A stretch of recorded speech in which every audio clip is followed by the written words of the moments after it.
Abra sua Bíblia comigo em Mateus capítulo 7. Do verso 13 ao 29. Sentados mesmo, vamos ler a conclusão do Sermão do Monte. Entrem pela porta estreita, pois larga é a porta e amplo o caminho que leva à perdição, e são muitos os que entram por ela. Como é estreita a porta e apertado o caminho que leva à vida, são poucos os que a encontram. Cuidado com os falsos profetas. Eles vêm a vocês vestidos de peles de ovelhas, mas por dentro são lobos devoradores. Vocês os reconhecerão por seus frutos. Pode alguém colher uvas de um espinheiro ou figos de ervas daninhas? Semelhantemente, toda árvore boa dá frutos bons, mas a árvore ruim dá frutos ruins. A árvore boa não pode dar frutos ruins, nem a árvore ruim pode dar frutos bons. Toda árvore que não produz bons frutos é cortada e lançada ao fogo. Assim, pelos seus frutos vocês os reconhecerão. Nem todo aquele que me diz, Senhor, Senhor, entrará no reino dos céus, mas apenas aquele que faz a vontade de meu Pai que está nos céus. Muitos me dirão naquele dia, Senhor, Senhor, nós não profetizamos em seu nome? Em teu nome não expulsamos demônios e não realizamos muitos milagres? Então eu lhes direi claramente, nunca os conheci. Afastem-se de mim, vocês que praticam o mal. Portanto, quem ouve estas minhas palavras e as pratica, é como um homem prudente, que construiu a sua casa sobre a rocha. Caiu a chuva, transbordaram os rios, sopraram os ventos e deram contra aquela casa, e ela não caiu, porque tinha seus alicerces na rocha. Mas quem ouve estas minhas palavras e não as pratica, é como um insensato que construiu a sua casa sobre a areia. Caiu a chuva, transbordaram os rios, sopraram os ventos e deram contra aquela casa e ela caiu. Foi grande a sua queda.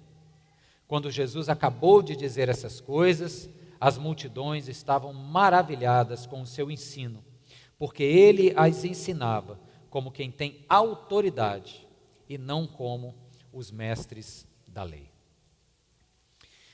Senhor, estamos mais uma vez diante da Tua palavra, pedindo a Tua graça sobre nós, que nos abre os olhos e corações, que nos atenta os ouvidos para ouvir a Tua voz e aplicá-la, meu Deus, às nossas vidas.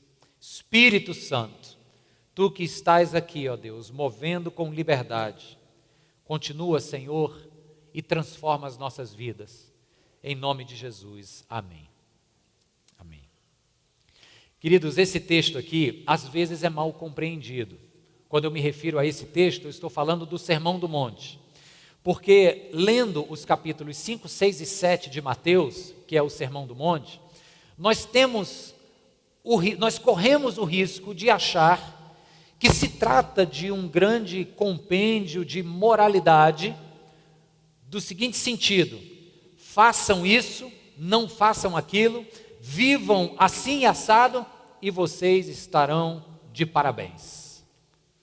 Deixem as práticas mundanas e se apeguem a essas práticas de Deus e vocês estarão de parabéns.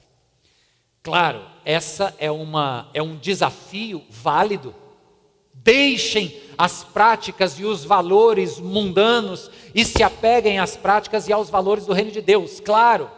Mas o Sermão do Monte vai além desta distinção entre mundo, trevas e igreja, vida religiosa, luz. Vai além disso. E como é que a gente sabe? É quando a gente volta lá para o início do Sermão do Monte, no capítulo 5, e a gente percebe no texto quem é o público ouvinte de Jesus. Na época de Jesus, a grosso modo, haviam 3 públicos que lhes davam ouvidos: os judeus religiosos, Os discípulos, que em sua grande maioria também eram judeus, mas talvez cansados do estabelecimento religioso, cansados do legalismo, da frieza e do vazio que era aparentado pela vida dos moralistas religiosos. Então eram os judeus religiosos, moralistas, cumpridores da lei de maneira farisaica. Eram os discípulos, na maioria também judeus, e certamente também tinham os gentios. O texto de Paulo lá, Timóteo, que nós citamos aqui, fala, pregado entre os gentios. Os gentios tiveram ouvidos atentos e sensíveis à pregação de Jesus e à pregação a respeito de Jesus, porque o Espírito estava tocando a todos, gregos, judeus, não judeus, bárbaros, gentios, judeus religiosos, judeus cansados que queriam a libertação que o Messias tinha para trazer. Estes eram os três públicos: moralistas, uns que caminhavam com Cristo querendo algo mais, com sede do vinho novo, e os pagãos. Se Jesus estivesse falando o Sermão do Monte para pagãos, certamente o sermão poderia ser resumido da seguinte maneira: deixem de viver como vocês estão vivendo e vivam de acordo com esses preceitos, e vocês estarão de parabéns. Larguem as práticas mundanas que lhes distanciam de Deus e se acheguem às práticas do reino de Deus. Só que não são esses os dois públicos para quem Jesus fala. Os públicos a quem é dirigido o Sermão do Monte é composto de dois grupos que ambos tentavam obedecer à lei. Ambos traziam ofertas diante do gasofilácio nas sinagogas. Ambos tinham o conhecimento de que deveriam cuidar dos pobres e das viúvas. Eram religiosos judeus. Uns fariseus, doutores na lei, outros mais ignorantes e em sua maioria cansados do moralismo frio dos fariseus. Mas o público para quem Jesus dirige estas palavras é composto de gente, usando uma expressão nossa aqui, gente da igreja. Jesus aqui está pregando para crente. Então o Sermão do Monte não é uma forma de falar para um descrente como ele deve viver. Isso vai vir a posteriori, em segundo lugar. Antes, o Sermão do Monte é uma paulada, com perdão da expressão aqui, é uma paulada no quengo do crente, daquele que está na igreja, daquele que vem trazer dízimo, oferta, levanta a mão e adora e etc. Porque o contraste que Jesus estabelece no Sermão do Monte não é entre as trevas e a luz, entre o mundo e a igreja. O contraste é entre a religião e o evangelho. Entre a religiosidade fria, mecânica, externa dos fariseus e a graça que gera um relacionamento íntimo com Jesus Cristo, que ele pregava aos seus discípulos. Está claro, irmãos? Religiosidade e evangelho. Aí Jesus começa então a estabelecer uma série de distinções. Ele faz um contraste. Sabe o que é contraste? É o preto no branco. Ele faz diversos contrastes. Por exemplo, lá no capítulo 5, a partir do verso 21, Jesus vai falar que a fé dos fariseus é vazia. Por quê? Porque ela é apenas algo exterior. Não está lá dentro. Eles estão preocupados com o quê? Eles estão preocupados em como serão vistos em praças públicas, quando chegam com cara de quem está ali consternado por causa do jejum. Eles chegam bravando em alta voz quando estão clamando nas esquinas das praças. Eles vão entregar a sua esmola, dar a sua oferta de maneira bastante pública, para que haja publicidade desta generosa piedade que eles apregoam ter. Então Jesus os denuncia dizendo: olha, vocês são como sepulcros caiados. Sabe o sepulcro que dá a mão de cal? Fica bem branquinho por fora, coisa mais linda, mas por dentro está tudo errado. A ilustração de Jesus é bem forte. Por dentro tem morte, Por dentro tem podridão. O que tem dentro, Deus não se agrada. Aí, paralelo a isso, Jesus olha para os seus discípulos então e faz o contraste. Ele diz: a justiça de vocês, a piedade de vocês, discípulos, tem que superar em muito a justiça e a piedade dos fariseus e mestres religiosos que vivem uma religiosidade vazia. Aí é lá que nós vamos ver aquele: ouvistes o que foi dito, eu porém vos digo. Esse é um refrão que Jesus usa em algumas passagens do Antigo Testamento, quando ele fala desta leitura legalista e fechada da lei. Ouvistes o que foi dito, olho por olho, dente por dente. Cumprir isso daí de maneira mecânica não é o que agrada a Deus.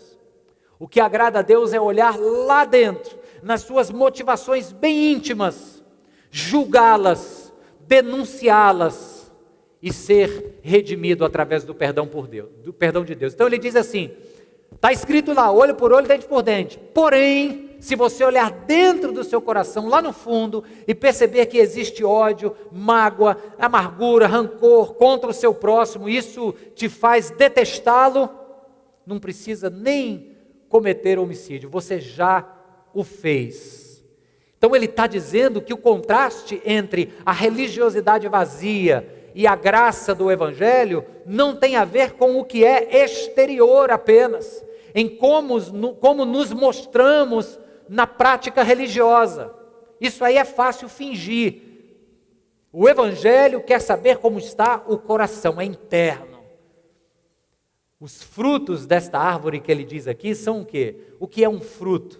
Um fruto é uma exteriorização daquilo que vem de dentro. Lembra quando ele diz que a boca fala do que está cheio o coração? É a mesma coisa de pedir para você prestar atenção nos frutos. O fruto vai apenas trazer para fora o que já está lá dentro. Isso é evangelho. Diferente da religiosidade, que é sepulcro caiado, que faz o sujeito ter aparência religiosa, moralidade impecável, mas por dentro maquina o mal, desdenha, pensa coisas ruins no seu coração, guarda rancor, não perdoa, espera que o outro se dê mal para pagar o mal que me fez. Queridos, isto é viver religiosidade, não é viver o Evangelho. Pensando nisso, então, eu quero distinguir um do outro, fazendo um bate-bola aqui, uma proposta assim bem didática, e dizer para você o seguinte: na religião, a pessoa obedece, porque ela acha que a partir do obedecimento dos preceitos de Deus, da obediência, ela será aceita e benquista por Deus. Ele obedece ao chamado de trazer ofertas. Qual é a motivação desta obediência? Por exemplo, talvez seja o medo. Já ouviu aquela palavra que diz assim, ó: se não der oferta, cuidado que o gafanhoto vem e come a tua lavoura. Já ouviu? É uma má aplicação de um texto lá do Antigo Testamento. Tem gente que bota medo mais ainda dizendo assim, ó: se não der na igreja, vai gastar na farmácia. Misericórdia! Eu já ouvi dizerem isso de púlpito. Só não foi no púlpito, foi no rádio, mas o cara estava no púlpito. Se não der na igreja, vai dar na farmácia. Cuidado que o gafanhoto vem e come tudo, se você ficar suvindo na hora das ofertas. O que é isso? Só um exemplo para ilustrar. Isto é uma obediência motivada por medo. O sujeito obedece porque ele tem medo da vara do juízo de Deus. Se eu não andar na linha, chibata come. Isto é um retrato da religião. O Evangelho é diferente. O sujeito obedece por quê? Porque ele tem uma grata alegria pelo que Cristo fez por ele na cruz do Calvário. E em reconhecimento desta obra, em reconhecimento deste derramar de graça sobre sua vida, é o maior prazer dele obedecer a palavra e os seus mandamentos. Faz sentido isso para você? Faz ou não? Faz total sentido para mim. Agora, só não é fácil. Martinho Lutero disse, grande reformador, século XVI, ele disse que o nosso coração opera de maneira religiosa e não na maneira do Evangelho. O que ele quer dizer com isso? Sabe quem tem a linguagem aqui da informática? Quando você abre um novo documento do Word, por exemplo, você bota lá, novo documento, você vai escrever um texto. O documento vem num modo operacional padrão. A fonte é aquela mesma, o número do tamanho dela, a cor, é padrão, não é isso? Se você quiser mudar o estilo do seu documento, você tem que alterar a fonte, mexer na cor, né? Trocar de tamanho. Mas se você simplesmente aperta o botão, o padrão vem e ele é daquele jeito. Pois o Lutero disse isso. Nosso coração funciona no modo padrão, e o modo padrão é o quê? É a religião. É dar esperando algo em troca. É obedecer com medo que a desobediência desencadeie um juízo, um castigo. É trazer a oferta esperando que a porteira do céu se derrame sobre mim. Isso é religião. Isso é o modo natural do nosso coração. Especialmente se nós vivemos num tempo como hoje. O tempo como hoje é o tempo da meritocracia. Só ganha quem fizer por onde. Só vai ter um emprego quem estudar mais e tiver uma melhor titulação. Não tem nada de errado nisso. Só que a gente transporta essa ideia do mérito para Deus. E acha que só seremos aceitos, benquistos, aprovados e abençoados se fizermos por onde. Então, se eu deslizar aqui, o castigo vem e eu perco tudo. Isto é religião. O Evangelho é distinto disso.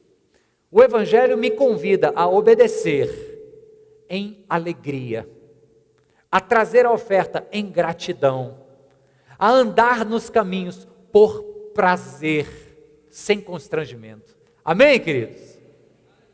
Aleluia! O que é que acontece com um religioso quando o sofrimento vem na sua vida? Falamos aqui da oferta, dos atos de obediência, etc. Mas vamos pensar em outro ambiente agora. Tribulações. O religioso acha que se ele andar na linha, nada de mal acontece. Aí vai e acontece. Sabe o que acontece, via de regra, com o coração dele? Amargura. Ele fica amargurado das duas uma, ou com Deus, que foi injusto com ele, porque afinal de contas ele estava fazendo tudo certo, ou então consigo próprio, de dizer, eu sou um fracasso, eu não consegui, é por isso que isso está acontecendo. Irmãos, é ou não é, queridos? Fala a verdade. A gente acha, porque o nosso modo operacional é o religioso, a gente acha que o segredo da vida tranquila e confortável está em eu fazer tudo que é certinho diante de Deus. Aí a gente faz esperando que nada de mal aconteça, aí você recebe um envelope do laboratório e o diagnóstico que está lá não é nada bom. Aí os seus negócios começam a ir de mal a pior pela crise econômica do país e você se vê mal das pernas. E a crise financeira desencadeia consigo uma série de outras crises. Quantos casamentos eu já vi extremamente fragilizados por um fio, não porque haja dificuldade de temperamentos, não porque tenha havido traição, etc., mas por causa de liseira. Aí vem a tribulação, seja ela financeira, de saúde, relacional, e você olha para os céus e diz, Senhor, o que está havendo? Eu não mereço isso. Eu sou bom. Eu tento fazer por onde. Isto é o que, irmãos? Religiosidade. Achar que se não errarmos em nada e nos esforçarmos o máximo para fazer o que Deus espera, estamos blindados contra o mal. Religiosidade. O Evangelho é diferente.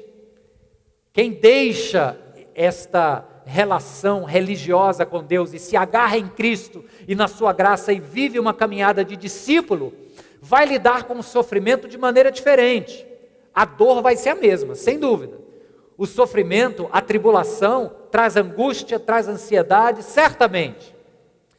Só que a tribulação, quando vem, ela não vai ser o motivo não será motivo suficiente para você se desgostar de Deus ou de si próprio.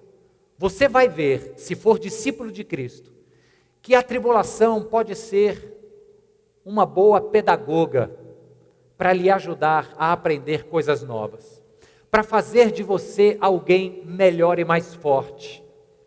Quando olhamos para o problema com os olhos de um discípulo de Cristo, nós atentamos de que quaisquer provações, no final, terão contribuído para o bem daqueles que amam a Deus. Todas as coisas colaboram para o bem, todas elas, as boas e as ruins. Mas normalmente não é assim que a gente olha. O modo padrão de ser nos faz ficar chateados. Queridos, faz todo sentido para nós. Só é difícil de aplicar isso na prática, porque quando a notícia vem e a notícia é ruim, primeiro que a gente se desgosta é de Deus.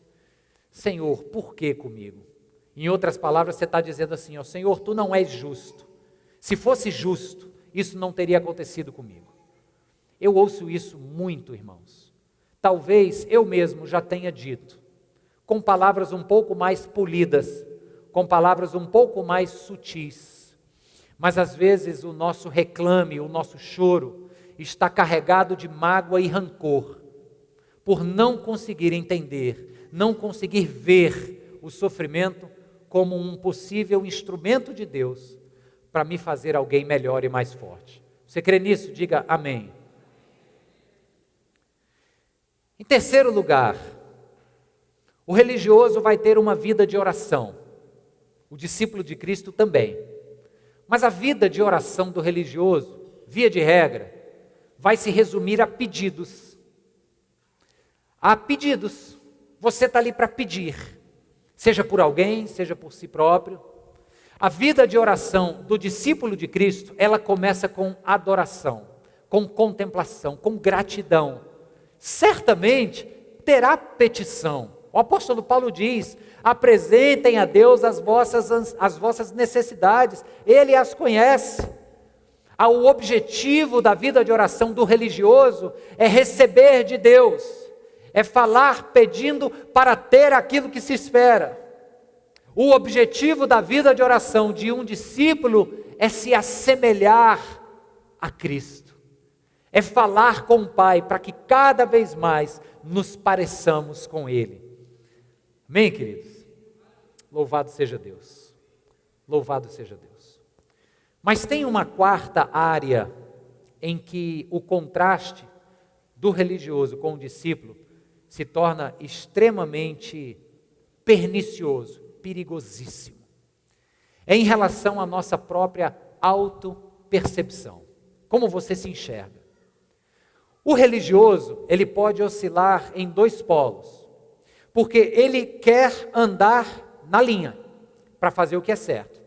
Aí se ele consegue, se ele acha que consegue, porque nós sabemos que ninguém consegue, mas se ele está caminhando em cima da linha, sabe como é que ele vai se perceber? A sua autopercepção vai vir manchada de orgulho, de prepotência.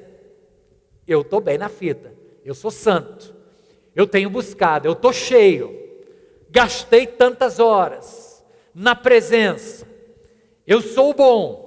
Isso é perigosíssimo porque o orgulho espiritual talvez seja um dos mais nocivos à saúde do corpo de Cristo. É o camarada que olha para o próximo de cima para baixo, começa a desdenhar o outro, o que falha, o limitado, o que dá mostras notórias de que não está em cima dos padrões. Só que eu disse que é um pêndulo, né? O primeiro polo é esse, é o cara que se vê caminhando bem e que se torna orgulhoso. Mas o outro polo é o sujeito que é religioso e que percebe que não está conseguindo caminhar em cima dos padrões. Aí ele se torna depressivo, humilhado, para baixo, com uma ideia errada a respeito de si próprio, se achando um fracasso, problemas gravíssimos interiores. Por quê? Porque a religião vai fazer isso, vai pôr um peso sobre os ombros do devoto, dizendo assim, ó, caminha na linha, porque se você sair dela, você é um nada, você não serve para nada. Como é o irmão aí que quer trabalhar no ministério ali, tendo feito o que fez quinta-feira, tendo dito o que disse para os filhos, para a mulher no sábado passado, como é que pode? Isso é papo de religioso, que condiciona quem eu sou a partir dos meus erros e acertos. Se só acerto, estou cheio de mim, vaidade. Se só erro, sou um fracasso, não sirvo para nada. Para esta voz do religioso, Jesus contrasta com o evangelho da graça, dizendo assim, ó, meu amigo, minha amiga, vamos partir do pressuposto que você não vai conseguir. Não adianta nem tentar, você não vai conseguir. Agora, quando você vive a sua vida, tente, porque o esforço, porque a devoção, porque a vida de oração, porque a tentativa de caminhar na linha, sabendo que não vai conseguir, mas isso vai te assemelhar a mim. E nos teus erros, nas tuas quedas, ao invés de se achar um fracasso, um nada, veja-se como alguém dependente da minha graça, que estende a mão, mediante o seu arrependimento, lhe põe de pé e diz, vamos tentar mais uma vez, estamos juntos. O discípulo não precisa fingir ser quem não é. O discípulo de Cristo lida com as suas fraquezas, não as aceitando e estando diante delas acomodado, não, mas pedindo a Deus que na caminhada do dia a dia, a gente possa acertar mais na força do Espírito Santo. Por que eu quis lhe trazer esta mensagem hoje? Porque o texto aqui nos fala de 3 contrastes. Quando você presta atenção, primeiro ele fala de 2 portas, a estreita e a larga. Depois ele fala de 2 árvores, a que dá fruto e a que não dá fruto. E depois ele fala de 2 fundamentos. O fundamento rochoso, que provê sustentação para a casa diante das intempéries do clima, e o fundamento arenoso, que cai. Este contraste das árvores, das portas, dos fundamentos, como disse e repito, não são contrastes de quem está lá fora e quem está aqui dentro. São contrastes entre 2 formas de se viver a vida com Deus. A do religioso e a do discípulo de Jesus.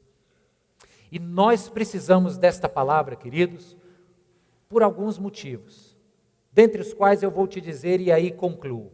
Primeiro, precisamos atentar para esta palavra, para esta distinção, porque muitos que estão dentro das igrejas vivem apenas religiosidade e para estes é necessária conversão. Quero lhe dizer que se é uma relação apenas religiosa a que você tem com Deus, você precisa se converter. Lhe digo isso com muito amor, sem juízo. Cada um sabe a carapuça que veste. Cada um sabe onde está com Deus. Se a tua relação com Ele é na base do tipo, eu obedeço e a partir daí eu sou aceito, eu tenho que fazer para que Deus me ame, você precisa se converter a uma compreensão nova de Deus. E a compreensão nova de Deus é a seguinte: eu obedeço porque já fui aceito. E não é o que eu faço que me torna aceito, mas é o que Jesus Cristo já fez que me garantiu a aceitação de Deus. Então eu creio que alguns aqui precisam talvez de conversão. Acho em segundo lugar que outros já convertidos, que experimentaram um dia o primeiro amor, que cantaram esta música hoje talvez com lágrimas no coração, dizendo, quero voltar à essência. Estes um dia experimentaram o Evangelho de Cristo, a graça que nos sustenta e nos põe de pé, mas hoje já voltaram para o mecanismo da religião, para fazer para ser aceito, para ficar com raiva quando as coisas dão erradas, para exigir que a bênção venha quando eu boto o dinheiro no gasofilácio. Que existe esse câmbio. Existe essa mudança do sujeito que nasce na fé com um fervor, mas cuja chama se apaga e ele então se acomoda no modo operacional padrão, como disse Lutero, e vira um religioso, que só vem dia de domingo, que só lê a Bíblia no dia de domingo, que não tem prazer e fervor numa vida de oração, que não lembra a última vez que se emocionou diante da presença do Todo-Poderoso. Para estes, não é conversão, mas quem sabe é renovo. Nós precisamos ouvir esta mensagem porque a igreja do Senhor precisa de renovo. Deixa eu dar um exemplo disso para você. Vou dar um exemplo. Eu não ia nem falar isso não, mas eu acho que vale a pena. Ontem nós tivemos aqui o louvor da cidade. Tempo muito gostoso. De quê? De louvor. Louvor. Cantamos. Eu vim pregar e me controlei para falar 10 minutos. Como todo bom pastor, passei do tempo. Mas falei só 12. Foi rápida a palavra. E foi louvor e oração. Queridos, nós temos uma frequência aqui dominical de 1.000 pessoas em média, juntando os dois cultos. Ontem à noite tinha 100. Eu não estou preocupado se o evento foi cheio, se não foi, porque isso não determina se foi bom ou ruim, porque foi muito bom. O que me preocupa é a forma como nós priorizamos as nossas agendas. E digo isso, por favor, me entendam, de maneira bastante sincera e ao mesmo tempo amorosa. Um sábado à noite certamente é um tempo que você quer sair, curtir a família, etc. E nós não temos uma tradição de estar chamando todo sábado para vir para a igreja, não é a nossa característica. Agora, um tempo de louvor, de derramamento, quem veio viu o quão gostoso foi, o quão dedicado ao Senhor foi. Um tempo desse é para aqui e acolá sensibilizar você para vir e dizer: hoje o meu sábado à noite vai ser para eu me derramar na presença do Senhor. Isso é discípulo de Cristo, que não quer perder uma oportunidade de estar em chamas para Deus, junto com os irmãos. Então ontem eu me alegrei muito no evento, mas lamentei, porque talvez tenhamos uma igreja cheia, mas cheia de gente que em um momento de suas vidas precisam de renovo, de voltarem a arder no primeiro amor. Eu não ia pedir para você dizer amém não, mas quem disse, Deus ouviu. Terceiro lugar, e aqui eu encerro, nós precisamos desta mensagem, que faz a distinção entre o que é religião e o que é evangelho de Cristo. Porque quando a gente sai mundo afora para falar de Deus para o nosso vizinho, nós corremos o risco de, querendo falar de Deus, falarmos da religião. E a pessoa que vai ouvir não vai, provavelmente, porque o Espírito é quem age, mas provavelmente, do ponto de vista humano do teu discurso, a pessoa que vai ouvir não vai entender o que é o Evangelho. Ela vai entender o que é a religião para a qual você a está convidando. Como eu ouvi esses dias de uma pessoa falando assim, sujeito fulano de tal se converteu, ele agora não faz mais isso, nem aquilo, nem aquilo, nem aquilo outro, nem aquilo outro.